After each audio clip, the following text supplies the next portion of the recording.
Mais nous sommes aujourd'hui dans la Bible. L'origine du mot ou du nom Bible.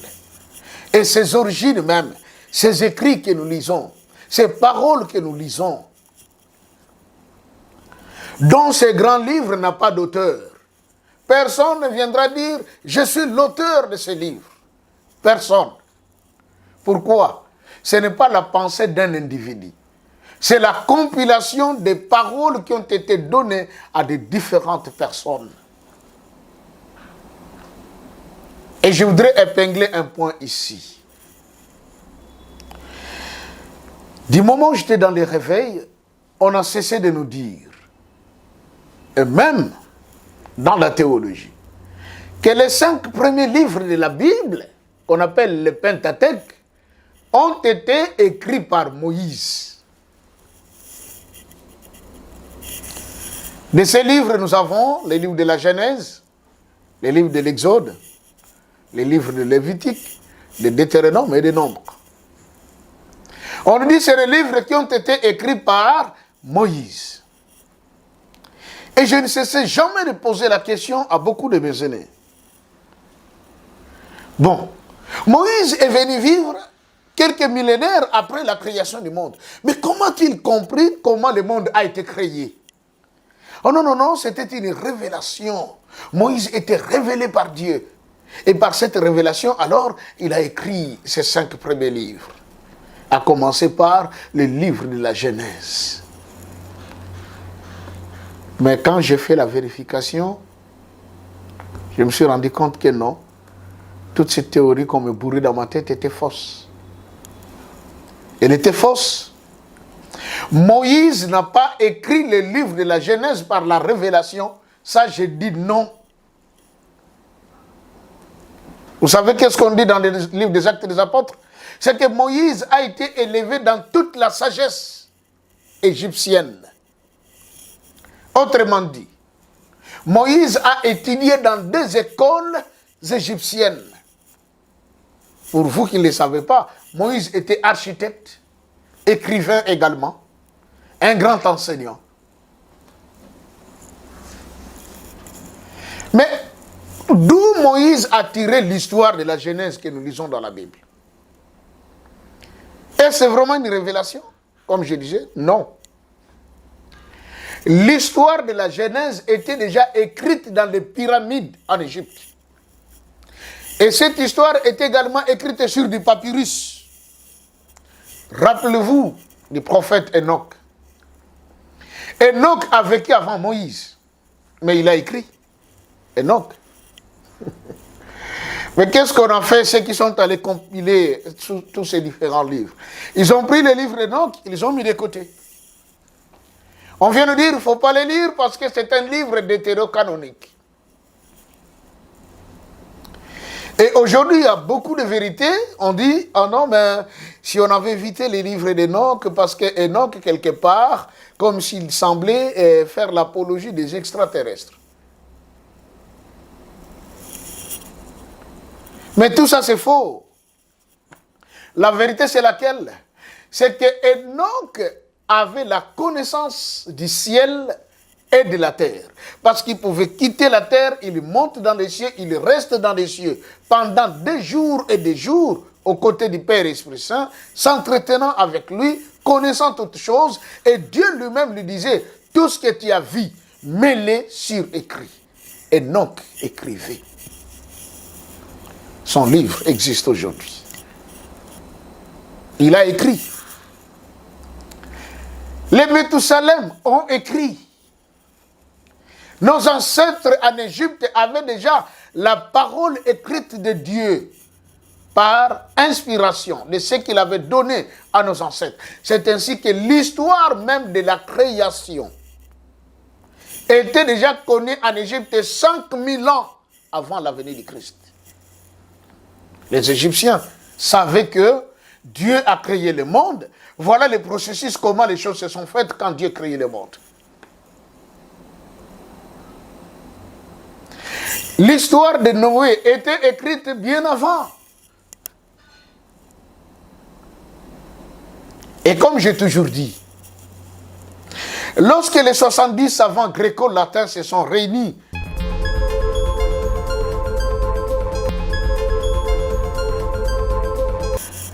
bonjour chers téléspectateurs, ravi de vous savoir encore nombreux aujourd'hui et merci surtout de nous avoir acceptés chez vous. Et bien sûr avec votre permission parce que sans cela, vous ne serez pas en mesure de nous suivre en ces instants. Et vous nous avez accordé ces moments. Vous êtes décidé en vous disant, je vais une fois de plus suivre cet homme. Eh bien merci beaucoup. Pour ceux qui nous connaissent et qui nous suivent déjà, nous vous disons encore un grand bonjour. Et merci pour le travail que vous êtes en train d'accomplir ensemble avec nous. À ceux qui ne nous connaissent pas, je crois que au bas de votre écran, le nom est bien écrit.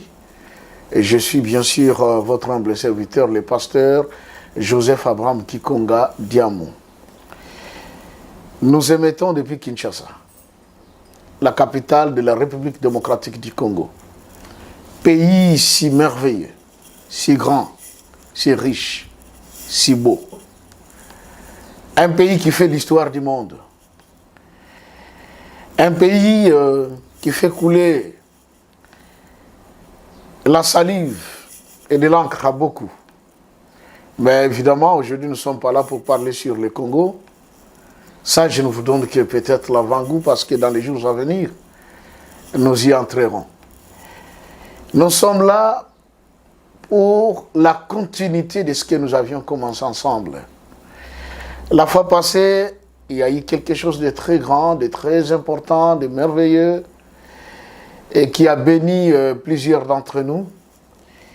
Nous avons reçu beaucoup d'appels, des gens appelés de partout. Ah, pasteur, merci beaucoup, c'est quelque chose qu'on ignorait. Pasteur, merci beaucoup, c'est maintenant qu'on se découvre. Oui, c'est vrai, nous partons à l'église. Oui, c'est vrai, nous méditons à la maison. Oui, c'est vrai, quelquefois, dans un bus, quelqu'un peut s'improviser et puis bon, il nous lance quelques mots en disant que Dieu lui a parlé ou qu'il est réellement envoyé de Dieu. Mais l'on ne savait pas que ce livre sacré que nous avons toujours utilisé, que nous appelons bien sûr la Bible pour nous chrétiens, a ses origines. Nous, on voit simplement la Bible. Nous la lisons, on voit les livres, ou les différents livres qui composent la Bible, mais sans savoir exactement comment ces choses se sont faites. Je voudrais d'emblée dire que si nous avions pensé à étudier la Bible d'après ses origines, parce que c'est les documents sacrés que nous utilisons pour connaître Dieu, sa façon de faire, sa façon de parler, également sa volonté envers nous.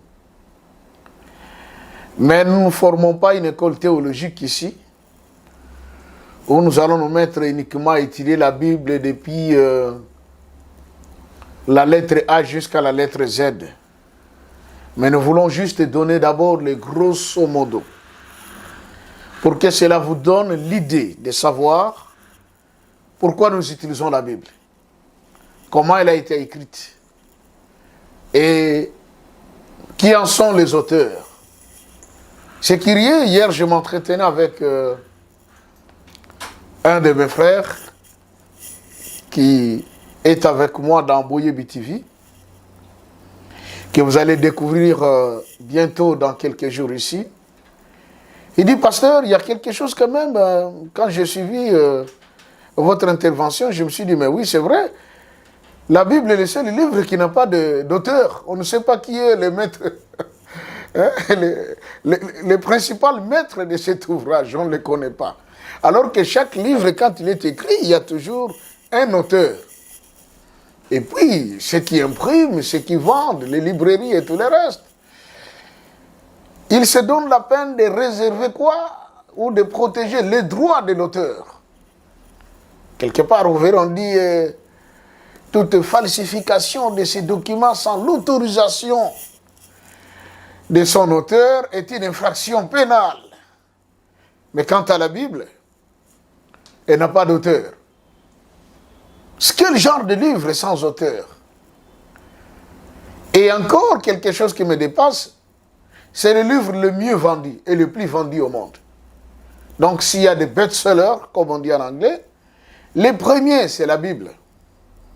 Parce que c'est un livre qui est vendu sur les 5 continents du monde, jusque dans les recoins même des pays. Et encore, on nous dit qu'officiellement, la Bible a été traduite en 2000 langues, ou 2000 versions. Vous imaginez ça? Donc, c'est un livre qui mérite quand même notre attention. Il faut que l'on sache, c'est quoi ces livres que nous lisons? Est-ce réellement la parole de Dieu ou c'est une invention humaine? Parce que, comme je l'ai dit autrefois, il y a un grand pédagogue magique qui a dit lorsque l'on ne sait pas là où l'on va, on risque de se retrouver ailleurs. Il faut toujours savoir où on va. Et pour que vous sachiez également où vous allez, vous devez savoir d'abord d'où vous venez. Donc, la Bible nous a donné cette réflexion. Nous nous sommes dit, eh bien, nous devons savoir nous venons d'où avec cette parole, avec ces écrits que nous lisons, que nous considérons comme étant sacrés, qui nous donnent la vie et tout, et beaucoup d'autres choses, la bénédiction. Aujourd'hui, la Bible enrichit beaucoup de gens. Il y en a qui roulent carrosse grâce à la Bible. C'est-à-dire qu'ils ne travaillent pas dans une banque. Ils ne sont pas membres d'une grande société. Mais simplement, à cause de la Bible, vous les verrez dans des gros cylindrés, avec une très belle maison, menant une vie extraordinaire. Mais ça mérite quand même notre attention, cette affaire. Comment des gens se sont enrichis grâce à un livre que lui n'a pas écrit, que lui n'a pas vendu? Mais comment il fait pour que ce livre lui procure ce dont il rêvait? Voyez encore des questions qu'on peut bien se poser. Voyez. Aujourd'hui, nous disons toujours, ah, mais le nom de Jésus, c'est devenu un produit commercial. Quiconque veut l'utiliser, peut s'enrichir. Mais ce nom de Jésus a une référence. Pour les chrétiens, c'est la Bible.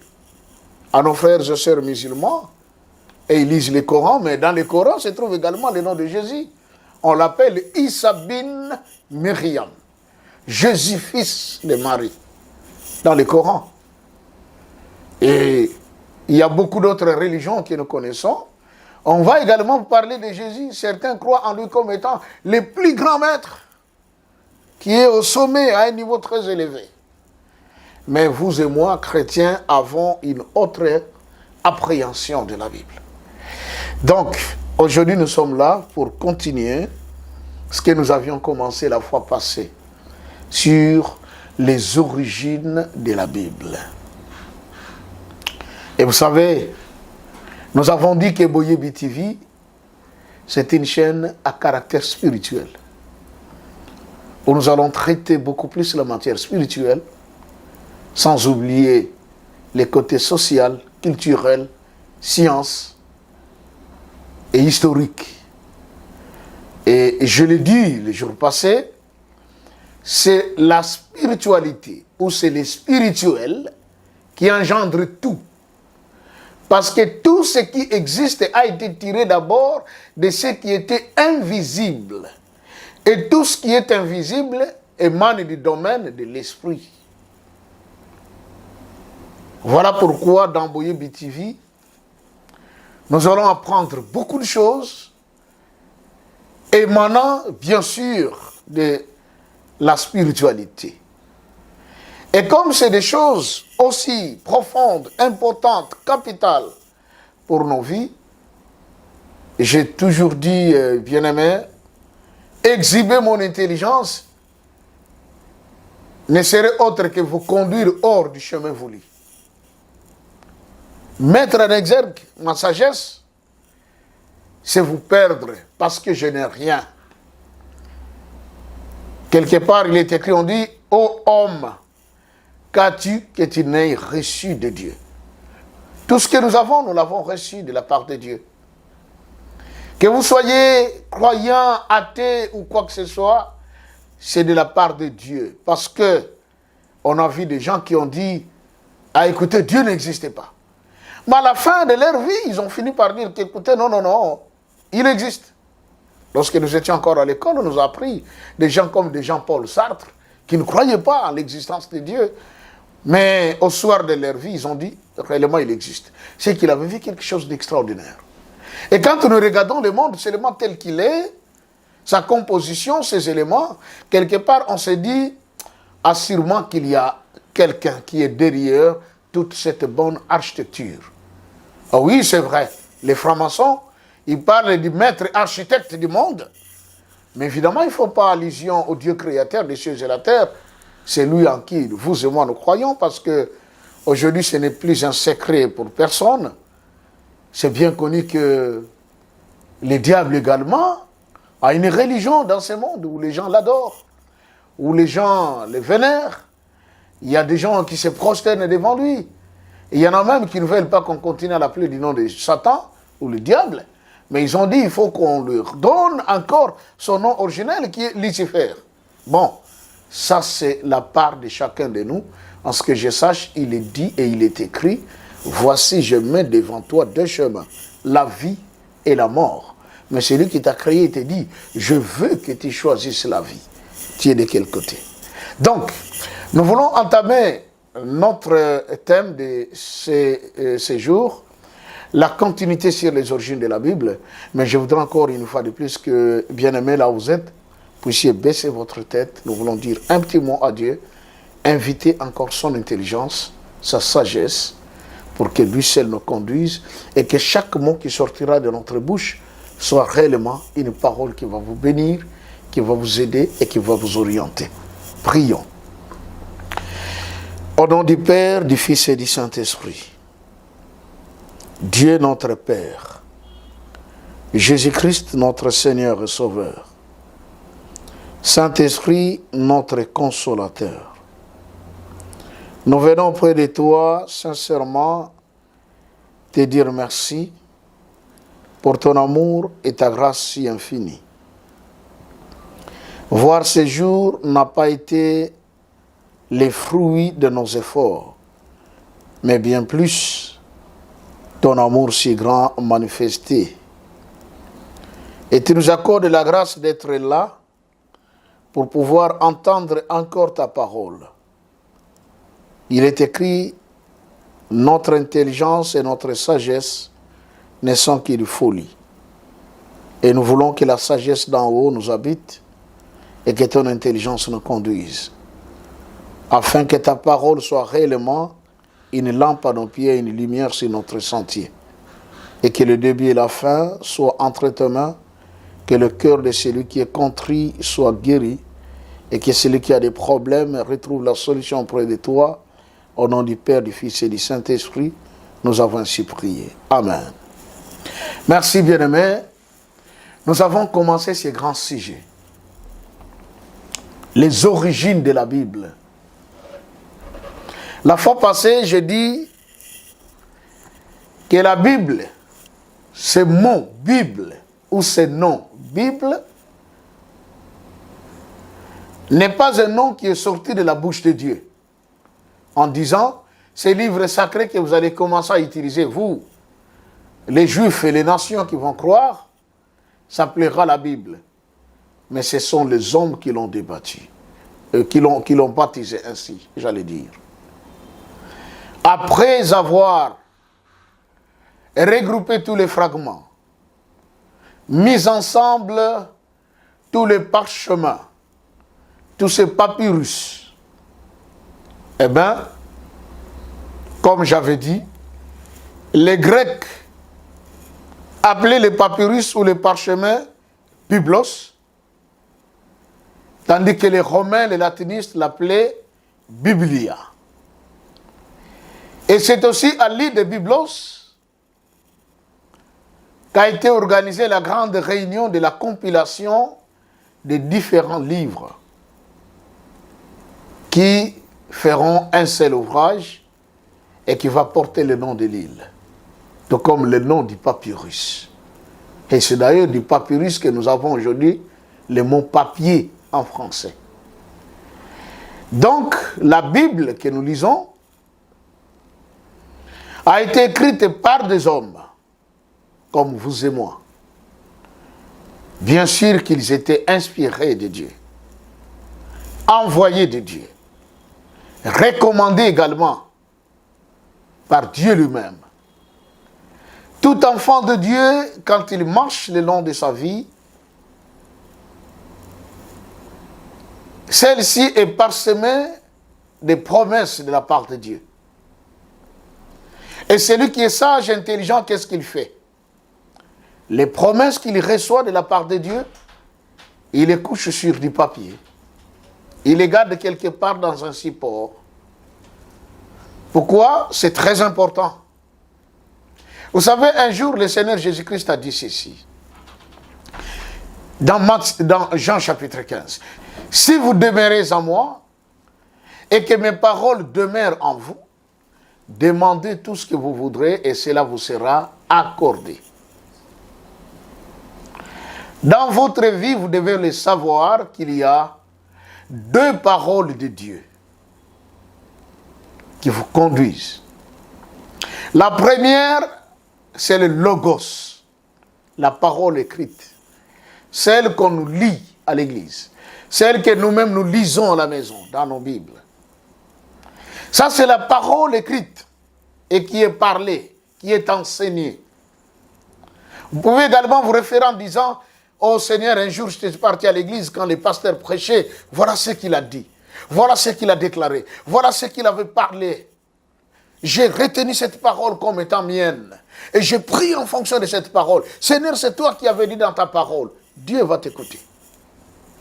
Et d'ailleurs, la bonne prière consiste à retourner à Dieu sa propre parole.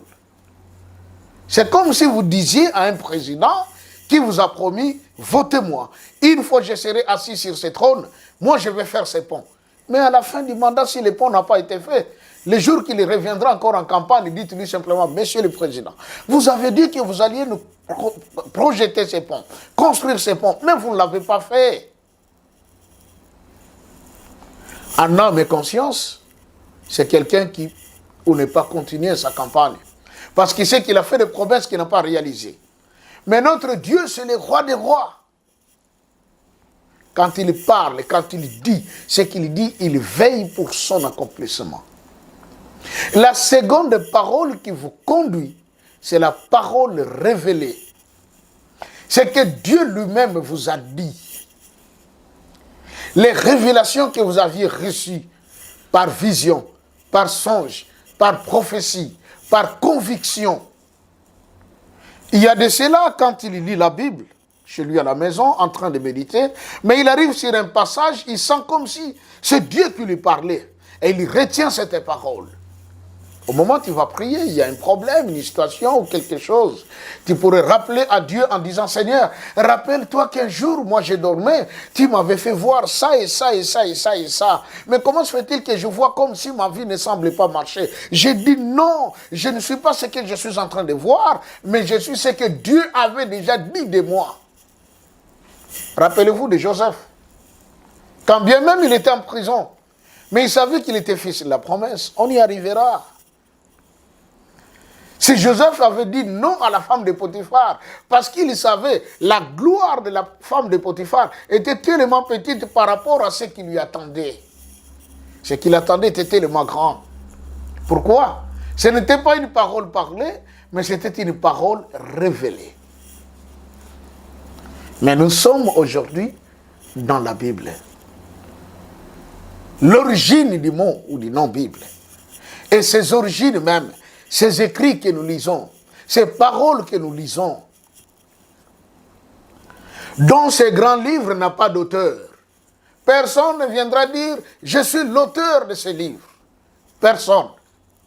Pourquoi? Ce n'est pas la pensée d'un individu. C'est la compilation des paroles qui ont été données à des différentes personnes. Et je voudrais épingler un point ici. Du moment où j'étais dans les réveils, on a cessé de nous dire, et même dans la théologie, que les 5 premiers livres de la Bible, qu'on appelle le Pentateuque, ont été écrits par Moïse. De ces livres, nous avons les livres de la Genèse, les livres de l'Exode, les livres de Lévitique, de Deutéronome et de Nombre.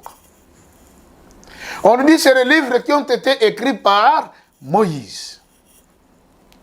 Et je ne cessais jamais de poser la question à beaucoup de mes aînés. Bon, Moïse est venu vivre quelques millénaires après la création du monde. Mais comment a-t-il compris comment le monde a été créé? Oh non, non, non, c'était une révélation. Moïse était révélé par Dieu. Et par cette révélation, alors, il a écrit ses 5 premiers livres. À commencer par le livre de la Genèse. Mais quand j'ai fait la vérification, je me suis rendu compte que non. Toutes ces théories qu'on me bourrait dans ma tête étaient fausses. Elle était fausse. Moïse n'a pas écrit le livre de la Genèse par la révélation. Ça, je dis non. Vous savez qu'est-ce qu'on dit dans le livre des Actes des Apôtres? C'est que Moïse a été élevé dans toute la sagesse égyptienne. Autrement dit, Moïse a étudié dans 2 écoles égyptiennes. Pour vous qui ne le savez pas, Moïse était architecte, écrivain également, un grand enseignant. Mais d'où Moïse a tiré l'histoire de la Genèse que nous lisons dans la Bible? Est-ce vraiment une révélation, comme je disais? Non. L'histoire de la Genèse était déjà écrite dans les pyramides en Égypte. Et cette histoire est également écrite sur du papyrus. Rappelez-vous du prophète Enoch. Enoch a vécu avant Moïse, mais il a écrit. Enoch. Mais qu'est-ce qu'on a fait, ceux qui sont allés compiler tous ces différents livres? Ils ont pris les livres d'Enoch, ils les ont mis de côté. On vient de dire qu'il ne faut pas les lire parce que c'est un livre deutérocanonique. Et aujourd'hui, il y a beaucoup de vérités. On dit, oh non, mais si on avait évité les livres d'Enoch, parce que Enoch, quelque part, comme s'il semblait faire l'apologie des extraterrestres. Mais tout ça, c'est faux. La vérité, c'est laquelle? C'est que Enoch avait la connaissance du ciel et de la terre. Parce qu'il pouvait quitter la terre, il monte dans les cieux, il reste dans les cieux pendant des jours et des jours aux côtés du Père Esprit Saint, s'entretenant avec lui, connaissant toutes choses, et Dieu lui-même lui disait, tout ce que tu as vu, mets-le sur écrit. Enoch écrivait. Son livre existe aujourd'hui. Il a écrit. Les Méthusalem ont écrit. Nos ancêtres en Égypte avaient déjà la parole écrite de Dieu par inspiration de ce qu'il avait donné à nos ancêtres. C'est ainsi que l'histoire même de la création était déjà connue en Égypte 5000 ans avant la venue du Christ. Les Égyptiens savaient que Dieu a créé le monde. Voilà le processus, comment les choses se sont faites quand Dieu a créé le monde. L'histoire de Noé était écrite bien avant. Et comme j'ai toujours dit, lorsque les 70 savants gréco-latins se sont réunis à l'île de Byblos pour la compilation de tous les livres qui parlaient de la parole de Dieu et en faire un seul ouvrage, ils avaient reçu pour instruction d'occidentaliser les noms des personnages et des lieux. Voilà encore des choses. L'anglais que j'ai étudié m'a appris une chose. On ne traduit jamais le nom de quelqu'un, ni du lieu. Si j'habite sur l'avenue Ngouma et qu'on me posait la question en anglais, where do you live? Je ne vais pas commencer à chercher Ngouma en anglais, c'est quoi? The Python? Non. Je vais garder l'authenticité du nom. I am living at Ngouma Street. Celui qui viendra me chercher, c'est l'avenue Ngouma, ici. Mais ceux qui ont compilé la Bible, on les a dit occidentaliser les noms des personnages et des lieux. Ce qui a fait que je l'ai dit maintes reprises, les gens comme Yacouba sont devenus des Jacob. Isolélé est devenu Israël. Abayami est devenu Abraham. Diawidi est devenu David. Mais c'était des noms Congo. Prenez la Bible de nos frères témoins de Jéhovah. Le monde nouveau. Il y a des noms Congo qui sont respectés là-dedans. Vous verrez, on dit du temps du roi Sidikiaou. Vous entendez? Mais dans nos Bibles que nous lisons, on dit les rois Sédécias. Ah, les mensonges. Les mensonges vont tellement vite, hein, comme on a dit, hein, ça va vite dans l'ascenseur. La vérité vient tout doucement là. Mais aujourd'hui, la vérité vient de rattraper les mensonges. Et nous devons mettre les choses au clair. À ceux qui pensent que la Bible, c'est un livre des chrétiens ou des Romains, des Européens, ça n'a rien à voir avec nous, nous ne pouvons pas lire la Bible. Et d'ailleurs, et je vais épingler, il y en a qui disent, Mfumu Kimbangu nous avait dit, nous aurons notre propre livre sacré, on n'a pas besoin de la Bible. Mais rappelez-vous, lorsqu'il a été arrêté le 12 septembre 1921 à Kamba, les Bambouta qui étaient là, les anciens, lui ont posé la question de savoir, mais quand tu es venu, tu nous as dit, tu nous as apporté 3 choses, j'anticipe un peu. Mais maintenant tu t'envoies, mais qu'est-ce que tu nous laisses? Sa réponse a été celle-ci. Tout ce dont vous aurez besoin, cherchez-les dans la Bible. Voilà, même Papa Simon Kimbangu nous a recommandé la Bible. Et il ajoute, car il faut que le voleur soit attrapé avec l'objet qu'il a volé. Donc la Bible nous appartient. Elle nous a été volée et on nous l'a ramenée en d'autres langues, tout en traduisant les noms des personnages et des lieux.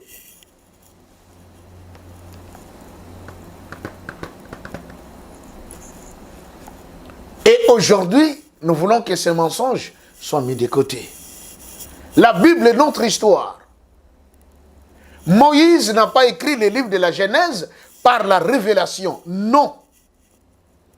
Si vous lisez les livres des Jubilés, si vous lisez les livres des patriarches, c'est des livres qui datent avant la Genèse. Mais qu'est-ce qu'on a dit? Dans les livres des Jubilés d'ailleurs, on a déterminé une période durant laquelle les hommes de la terre se multiplieront, mais ils atteindront l'apogée du péché.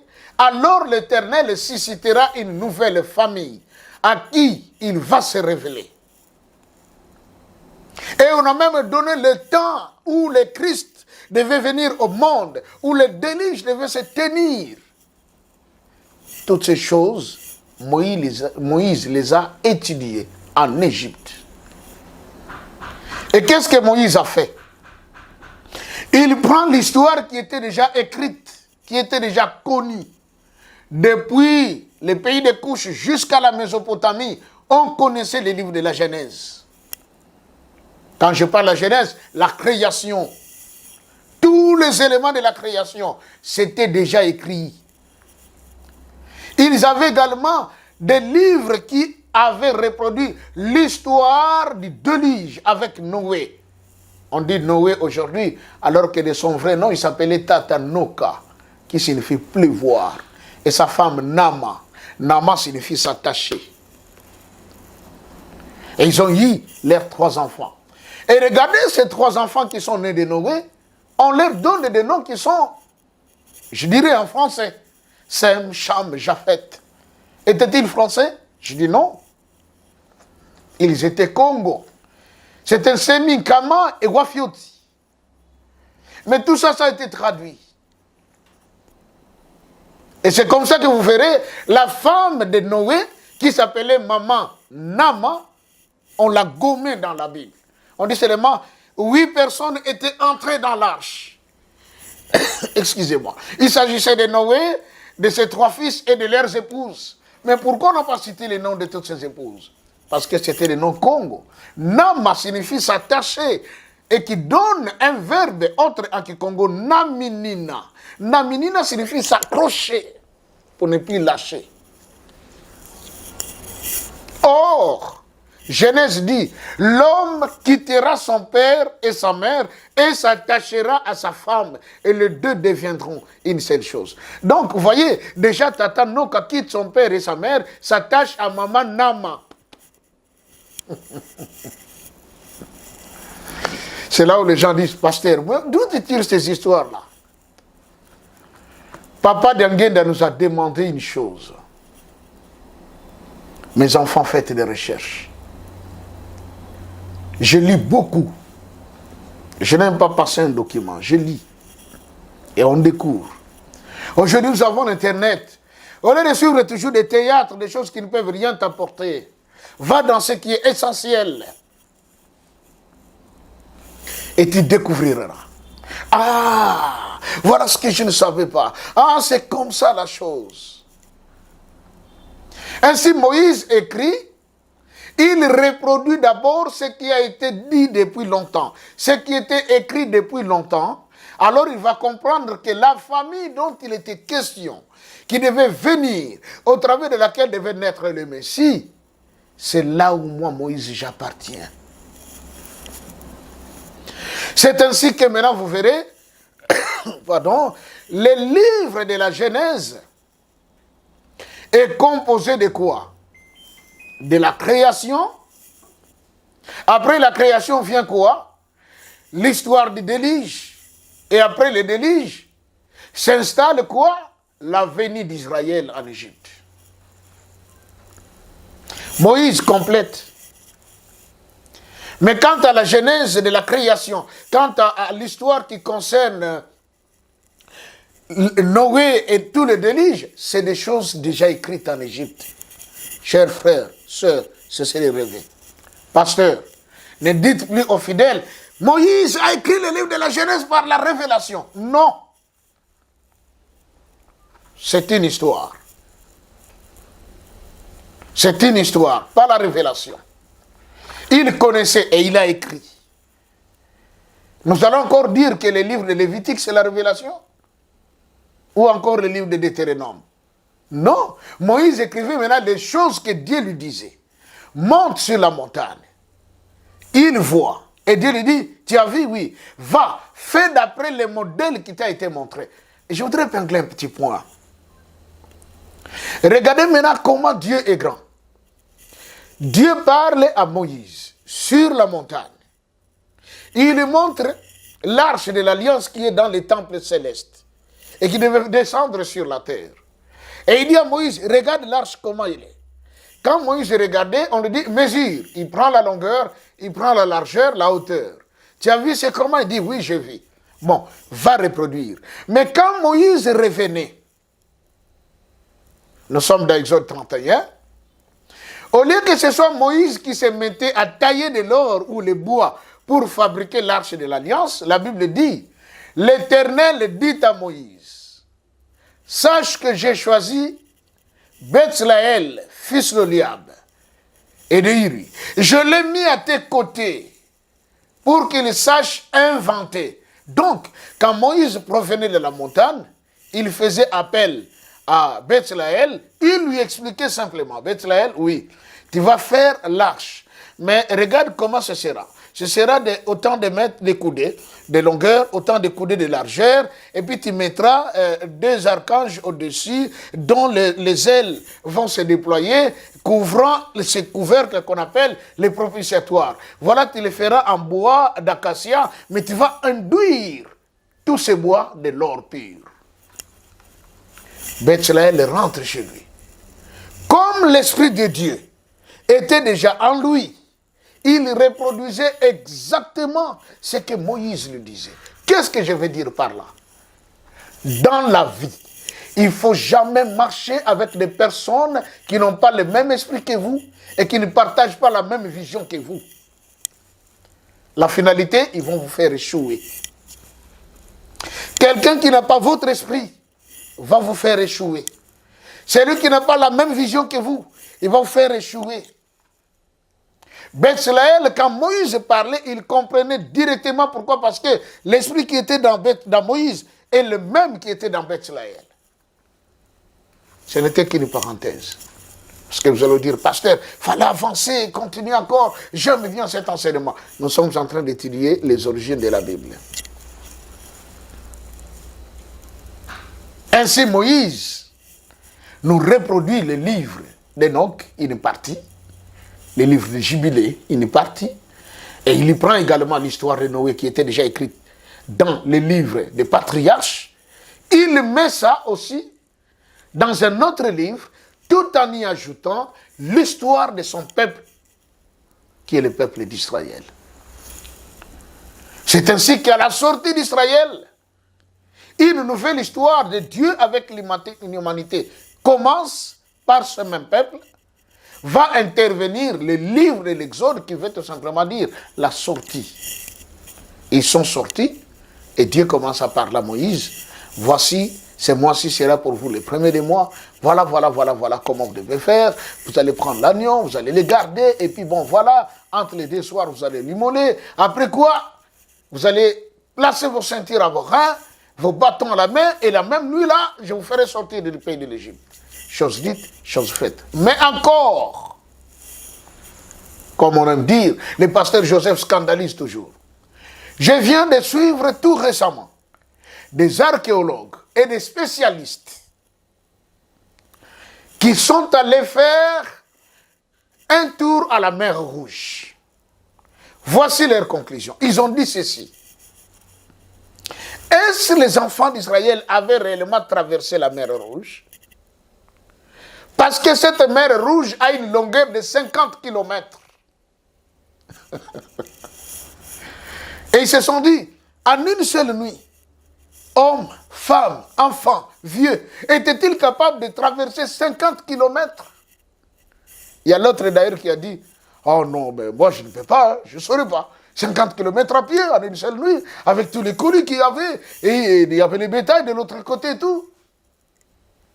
Et j'entends ces blancs qui disent, mais dans le Talmud, on a dit ceci, que les enfants d'Israël traversèrent la mer de Jonc. Or, la mer Rouge n'est pas une mer de Jonc. La mer de Jonc n'est autre que le Nil.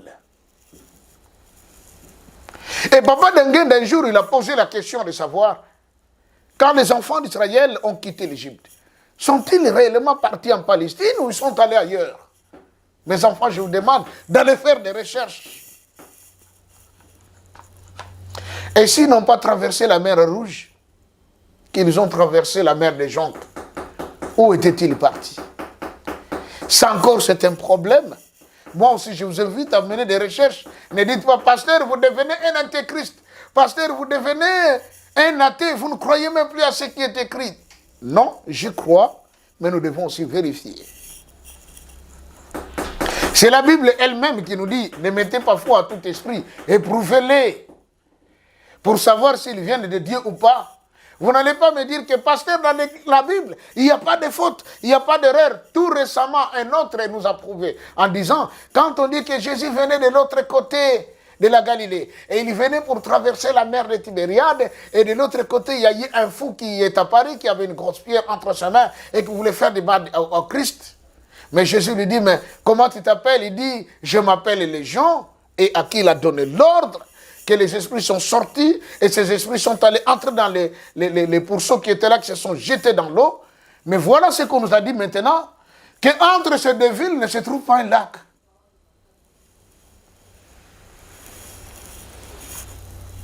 C'est encore compliqué, vous voyez?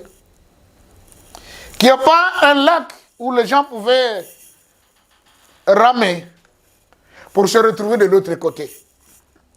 C'est comme tel que nous sommes ici à Kinshasa. Je disais à mon frère Saint-Denis, venez me voir à Mongafou là, la semaine prochaine, comme ça on aura à s'entretenir. Bon, j'arrive à quelle heure? Non, arrivé vers 10h. Mais je vois mon frère qui arrive à 18h, je dis, mais pourquoi tu as trop traîné? Il dit, ah, j'ai beaucoup traîné parce que les piroguiers n'étaient pas là, je devais d'abord traverser avec la pirogue. Mais je serais quand même étonné. Pour venir à Mongafou, là, il faudrait qu'il y ait des piroguiers. C'est dans quelle rivière ici à Kinshasa? C'est un peu ça, comme, s'il faut le dire, quelque chose comme ça qui est écrit dans la Bible, que nous lisons que Jésus a traversé et puis il a vu. Que de l'autre côté, on dit il y a un lac, mais les historiens, les géographes et tous les autres sont allés vérifier, ils ont dit il n'y a pas de lac là-bas. Tout ça, c'est la conséquence de la falsification. Que le voleur soit attrapé avec l'objet qu'il a volé. On nous dit que la première version biblique est apparue au 7e siècle, dont la version s'appelait le Codex Sinaitus ou Sinaicus. Mais curieusement, pourquoi dans toutes nos églises on n'utilise pas ce Codex Sinaiticus? C'est-à-dire cet ensemble de codes, cet ensemble de canons qui sont sortis de le mont Sinaï. Ce serait la Bible qu'on devait utiliser dans nos églises. Mais pourquoi elle a été cachée? Et puis elle était incomplète. Pour que plus tard, qu'il y ait une autre réunion à l'île de Byblos, et lorsque nous sommes arrivés à 1611, paraît encore une autre édition. Quand nous prenons la Bible anglaise qu'on appelle le King James, sa première version, elle est de 1611. Et là-dedans, vous y trouverez également les livres qu'on appelle les deutérocanoniques, entre autres les Maccabées, les Syracides, livres de Suzanne et beaucoup d'autres. Et il y a quelque chose qui essaye de déranger parfois la mémoire. C'est que la première version biblique, on nous dit, elle contenait 115 livres. Mais aujourd'hui, nous avons une Bible de 1910 qui n'a que 66 livres. La Bible. J'ai entendu des frères, je ne sais pas si c'est une secte ou une église, j'oublie un peu le nom même, ils chantaient un cantique. La B-I-B-L-E, livre si merveilleux. Oui, un livre si merveilleux, mais qui a été tronqué, c'est ça la vérité. Aujourd'hui, si vous prenez telle version, vous verrez tel chapitre qui va jusqu'au 30e verset. Mais si vous prenez une autre version, l'autre verset n'est pas là. La preuve, je vous donne seulement une preuve. Prenez le livre de Joël, chapitre 2. Lisez en français, lisez en lingala. Vous verrez qu'en français, Joël, chapitre 2, va jusqu'au verset 30. Mais en lingala, ça s'arrête au verset 27. Et les trois autres versets sont partis où? Mais c'est la même Bible, on nous dit, n'enlevez pas, ne retranchez pas, n'ajoutez pas. Mais alors, ceux-là qui enlèvent, mais on veut toujours continuer à nous faire croire que voilà, elle est complète. On nous a placé quelques pièges dans la Bible pour que nous restions toujours là où nous étions. Qu'on ne fournisse pas des efforts de savoir d'où vient cette parole. La Bible, je le répète, c'est une histoire africaine. Ça n'a rien à voir avec l'Europe, rien à voir avec l'Amérique, rien du tout. Elle est totalement africaine. Parce que le Codex Sinaiticus, Sinaï, c'est encore l'Égypte. C'est une partie de l'Égypte, c'est l'Afrique. On dit que c'était la première version, utilisée à Rome, utilisée au Vatican. Le Codex Sinaiticus, oui. Où est cela dans nos églises? On parle de livres deutérocanoniques qui ont été ôtés de la Bible parce que c'est des livres qui ne sont pas inspirés. Et puis, bon, vous voyez, ça n'émane pas vraiment de la volonté divine. Nous avons mis ça de côté pour vous laisser les 66 livres. Mais quand on parle de Maccabée, allez chez les Bayombe, on vous dira qu'il y a une tribu qui est là. Cette tribu était gardienne du temple. C'est eux qui protégeaient les papyrus. Ce sont eux qui protégeaient les fragments de pierre sur lesquels étaient écrites les paroles de Dieu. Ce sont eux qui protégeaient également les peaux d'animaux où était écrite la parole de Dieu. Mais cette tribu en Kiyombe, on les appelle les Mankaba. Alors dites-moi, quelle différence faites-vous entre Makabe et Mankaba? Et puis, ôtez de la Bible. Tout cela dans l'objectif que les propriétaires de l'histoire ne puissent pas s'identifier. Je lis le livre de Maccabée, 2 Maccabée chapitre 18. J'y retrouve l'histoire d'un certain Simon qui a régné en Israël et qui était devenu un homme célèbre, un homme puissant, un homme fort, qui va même battre une monnaie. Voyez, Simon a bâti une monnaie qui portait son effigie. Et il y a eu une relation diplomatique avec Rome, l'empereur. Mais on dit quoi? C'est Simon, quand il est mort, on l'a enterré dans un lieu où on a enterré également les membres de sa propre famille. Il n'était qu'en nombre de 8. C'est quand même étonnant. C'est-à-dire un lieu sacré où on a enterré ce Simon, où il n'y avait que 8 personnes. Mais si vous venez encore en République démocratique du Congo, et particulièrement dans la ville d'Nkamba, Nouvelle-Jérusalem, il y a un endroit qu'on appelle le Kinlongo. Bien sûr, il y en a qui disent c'est le mausolée. Mais le mausolée, ce mot vient de la Turquie, où il y avait le roi Mosol. Quand il est mort, là on l'a enterré, on a mis sa tombe et tout ça, et puis on a dit, bon, c'est ici que repose Mosol. Et puis bon, c'est devenu après le mausolée, tout endroit où on met quelqu'un d'une valeur extrême dans la société. Mais nous, en termes kimbanguistes, là où repose le corps de Papa Simon Kimbangu et de ses 3 fils et leurs épouses et Maman Mouilou, on n'appelle pas ça les mausolées, parce que là ne se repose pas le roi Mosol, mais nous on appelle ça les Kinlongo. Kinlongo veut dire le lieu très saint. Et là, ils sont au nombre de 8 également. Et en passant, je voulais dire, un jour m'entretenant avec Papa Simon Kimbangu Kiangani, le chef spirituel de l'église, il me dit ceci. Dans l'arche de Noé, il y avait 8 personnes. Noé, ses 3 fils et leurs épouses. Dans le Kinlongo également, il y a 8 personnes.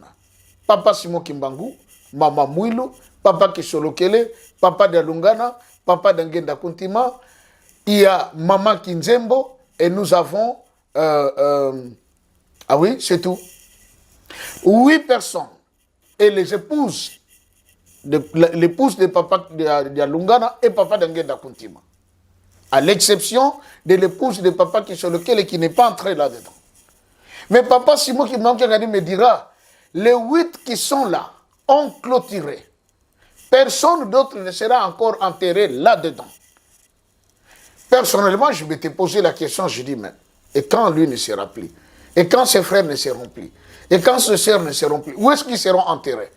Tout récemment, le 3 juillet de l'an passé, on a vu l'enterrement de la grande sœur de Papa Simon Kimbangu Kiangani, Mutankwakiadi, comme on l'appelait, hors de Kinlongo. Et là où ils avaient même planté les arbres, comme pour dire qu'ils venaient d'inaugurer un autre endroit. Mais c'est quand même curieux de savoir qu'il y a eu un Simon, mais c'est écrit où? Dans les livres de Maccabée. Mais on ne lit pas ça. On nous dit que c'est des deutérocanoniques. Mais nous savons également que Mbanza Congo avait des relations diplomatiques avec le Vatican. C'est la raison pour laquelle de jeunes gens de la classe sociale ou de la classe supérieure, de la classe royale, ont quitté le Congo, ils sont allés jusque là-bas, ils ont appris le latin, ils passent par le Portugal, ils ont appris le portugais, à leur retour, comme on les appelait les Mendeledom, nous avons étudié tout cela. Mais on avait un puissant diplomate du nom d'Ntsaku Nevunda, qui est allé jusqu'en Espagne. Il a été reçu sur tapis rouge. Et il a atterri jusqu'au Vatican. Bien reçu, on a dit c'était un érudit. Un homme extrêmement intelligent. Et qui s'habillait de manière noble. Par cette jalousie d'ailleurs, il fit empoisonner. Mort là-bas à Rome, où il a été enterré. Et sa tombe y existe jusqu'aujourd'hui. J'ai même appris que certains prêtres partent là-bas pour l'invoquer. Voyez comment nous avons été troublés. Que le voleur soit attrapé avec l'objet qu'il a volé. La Bible que nous lisons, ces écrits ont été écrits par nos ancêtres. L'origine de la Bible, elle est africaine. L'histoire de la Bible, elle est africaine. Que s'est-il passé? Après le déluge, on dit on est allé découvrir l'arche de Noé au mont Ararat, en Turquie. Mais quand ils sont sortis de l'arche, ils étaient à la recherche de leur village parce qu'ils se disent, on ne peut quand même pas se pavaner, nous venions de quelque part. Nous allons ouvrir toutes ces choses les jours à venir, ayez vos apaisements. Où pour la première fois l'arche de l'Alliance est allée se reposer. Est-ce que c'était en Europe? Est-ce que c'était en Asie? C'était en Amérique? Non, c'était encore ici en Afrique. Et particulièrement en Afrique centrale. On en parlera. Et quand ils sont sortis, voilà, maintenant l'arche a continué son chemin jusqu'à se retrouver là. Mais quand Noé et ses fils sont sortis, ils étaient à la recherche de leur ville, de leur cité, où ils étaient. Qu'est-ce qui les a guidés? Aujourd'hui, il y a des recherches qui sont faites. Ils ont découvert que les anciennes maisons qui étaient construites depuis le temps d'Enoch, c'est bel et bien les pyramides. Ils les ont retrouvées. C'était leur maison. On nous a appris que les pyramides étaient les tombes des rois, ce qui est faux. On a eu à garder certains rois sous des pyramides, oui, certes, mais les pyramides servaient à autre chose. Et lorsque notre frère Gims dit la vérité que les pyramides servaient à fournir de l'électricité, on l'a traité de tout mot. On veut les noyer, simplement parce qu'il a dit la vérité. Nous sommes à l'âge du Verseau. Les choses ne seront plus cachées. Et les gens sont allés mener des recherches. Où il y en a qui avaient déjà mené des recherches et qui ont même découvert que les ampoules que nous utilisons aujourd'hui, les schémas étaient déjà dans les pyramides. Les Wi-Fi, les schémas étaient déjà dans les pyramides. Les sous-marins dans les pyramides. Les hélicos de guerre, les chasses dans les pyramides. Les bateaux dans les pyramides. Mais on nous a dit que l'Afrique, c'est un continent maudit à cause d'un Kama, ce qui n'est pas vrai. L'origine de la Bible, elle est africaine. C'est à nous, Africains, maintenant, de nous procurer de ces livres, de bien l'étudier, pour que nous puissions connaître notre histoire. Elle parle de nous. Et si le royaume de Dieu sera établi sur la terre, je vous le dis, c'est la vérité. Le royaume de Dieu ne sera pas établi en Europe. Le royaume de Dieu ne sera pas établi en Asie. Le royaume de Dieu ne sera pas établi en Amérique, ni en Australie, mais c'est bel et bien en Afrique. La preuve, on nous a présenté l'État palestinien comme étant le pays de Dieu. Et on nous disait d'ailleurs, pour savoir comment le monde est en train de marcher, nous devons tourner nos regards vers Israël. Mais aujourd'hui, Israël a dit non à Jésus. Vous partez prêcher Jésus là-bas, on vous arrête. 5 ans de prison, je ne sais moi, 10 ans, avec des amendes à payer. Mais chose étonnante, à Capharnaüm, où se trouve une vieille synagogue, qu'est-ce qu'on est allé découvrir à même les sols? C'est la carte de la République démocratique du Congo. Ça fait quoi là-bas? Quelle relation y a-t-il entre la RDC et Capharnaüm? Mais dans le livre de Luc, on dit, un jour, les gens de cette ville ont dit à Jésus, fais ici un miracle pour que nous puissions te croire. Mais Jésus a dit quoi? Un peuple adultère demande un miracle. Il ne nous sera donné aucun autre miracle que celui du prophète Jonas. Et il ajoute encore, il dit, si les miracles qui sont opérés ici, en Galilée, étaient opérés dans Capharnaüm et partout ailleurs, ces gens peut-être allaient se repentir. Vous voyez, le Christ en a fait la mention, mais aujourd'hui, la carte de la République démocratique du Congo est là, présente. Et nous sommes en train d'assister encore à un phénomène où des corbeaux noirs s'attaquent au drapeau israélien en le déchirant et le faisant descendre à même le sol. Qu'est-ce que cela vous dit? Papa d'Angenda disait ceci: mentez, mentez, il en restera toujours quelque chose. Chers Africains, la Bible, c'est notre histoire. La Bible, c'est notre livre. Il nous a été volé. On l'a amené. On l'a traduit. On l'a transformé et puis on le ramène. Et quand on lit là-bas, on voit des noms compliqués, on dit, oh, ça alors. Mais c'est une histoire africaine. Donc cessez de vous poser mille et une questions. D'où vient ce livre? Parce qu'on entend toujours les gens qui disent, nous devons prôner nos propres religions anciennes. On a fait notre propre religion. Il ne faut pas que les gens nous trompent. Ils nous ont amené la Bible. Ça, c'est pour nous perdre. La Bible n'est pas à nous. Non, la Bible nous appartient. C'est notre histoire qui a été prise, amenée de l'autre côté, modifiée, transformée et ramenée encore chez nous, en nous faisant croire que ça venait de là. Mais ça ressemble seulement à du coton cultivé en Afrique, amassé en Afrique. Mais ce même coton peut aller de l'autre côté. On les travaille, ça nous revient ici, on porte les costumes. Mais ne dis pas que ces costumes, c'est purement européen. Mais c'est notre coton, mon frère et ma soeur. Je viens simplement, par ces deux numéros, pour faire savoir déjà d'où vient la Bible. Pour que lorsque nous allons continuer, que vous ne soyez plus emporté à tout vent, tergiversé. Vous comprendrez que non. Ce que nous voulons étudier maintenant, c'est notre propre histoire. Je vous informe qu'avec Iboyebi TV, vous apprendrez des choses qui vont vous bouleverser. Déjà dans les émissions comme Boyebi, le kimbangisme et ailleurs qu'on a eu enseigné, les gens appelaient. Et quand j'avais commencé cette émission, j'ai manqué même le temps de prendre mon petit pain le matin. C'est tout le monde qui voulait poser une question. Les gens ont commencé d'abord par insulter, injurier au début. Mais après, ils ont compris, ils se sont dit non, il y a quelque chose qu'on ne savait pas, qu'on est en train de nous enseigner maintenant.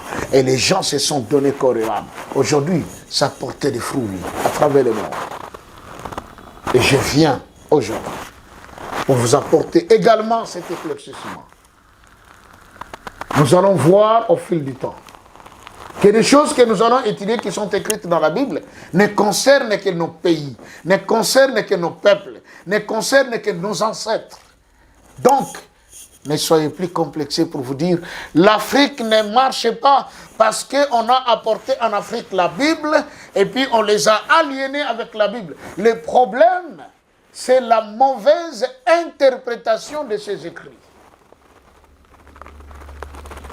Certains ont pris la Bible, ils l'ont interprétée selon eux pour manipuler les autres et ainsi s'enrichir. Je dis, il y en a qui sont devenus tellement riches avec la Bible que lui n'a jamais écrite, dont son nom n'est même pas là-dedans, mais pourtant il s'est fait quand même de l'argent. Pourquoi? À cause de sa façon de vouloir manipuler cette parole. Et enfin, je dirais, la Bible, comme je disais autrefois, elle est composée de ce qu'on appelle les Saintes Écritures. Les Saintes Écritures, c'est les paroles écrites par les doigts de Dieu lui-même. Il y a deux Saintes Écritures dans la Bible.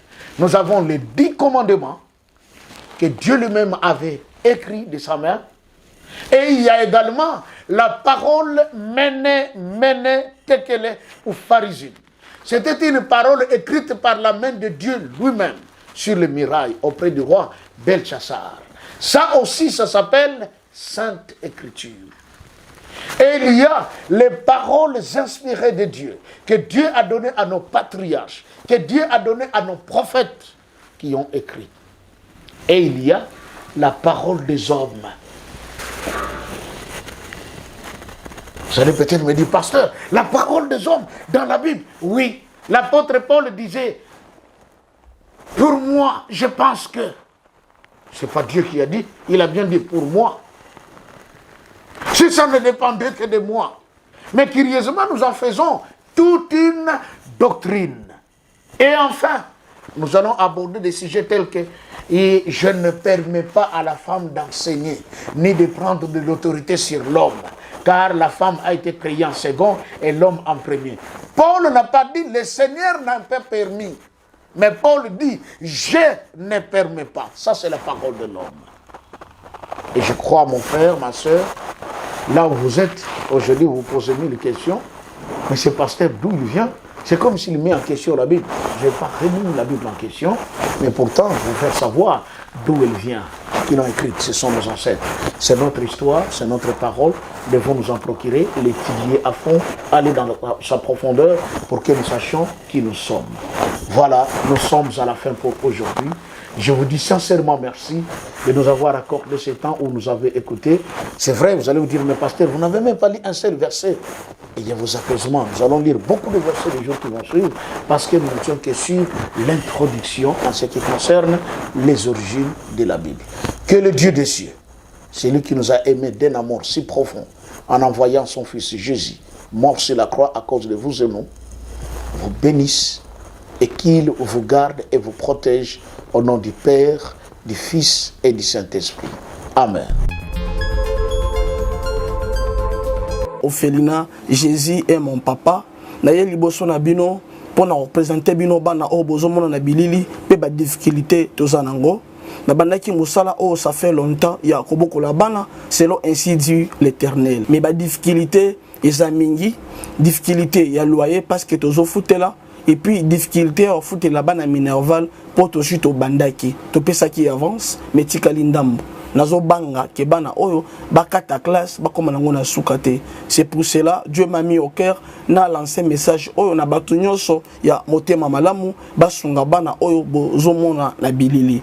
Bana oyo bozomona na bilili ndambo na juna rond-point Ngaba, ndambo Victoire, ndambo Limete et puis ndambo l'état pesengai. Pona bande kolanga nyonso ba congolais bobi ba réalité nini to passer nango na mboka. Soki nga simple individu na ndimi kozwa bana oyo na bokola na ainsi dit l'Éternel. Ce qui l'État s'est décidé, tout le monde a sous fazer na zelate. C'est difficile, il y a aussi ngonga moko. C'est pour ça que lancé appel na bana nyoso nzambe pour na classe ya bana oyo, pour na loyer na bango, kolata pe kolia na bango. Na osenga na batu nyoso baza cœur sensible, pe bazana motema kosunga ba sunga biso pe ba salisa biso. Toza na commune ya Kalamu, quartier Kauka, référence ya monene tukangami na université Kimbangiste, avenue comme on a Marin numéro 16. Numéro de téléphone à biso pour na bateau balingi ba contacter biso pour na ba détail mosusu isa plus 243 89 72 32 229. Zamba pambola bato nyoso ba ko assister biso. Merci beaucoup.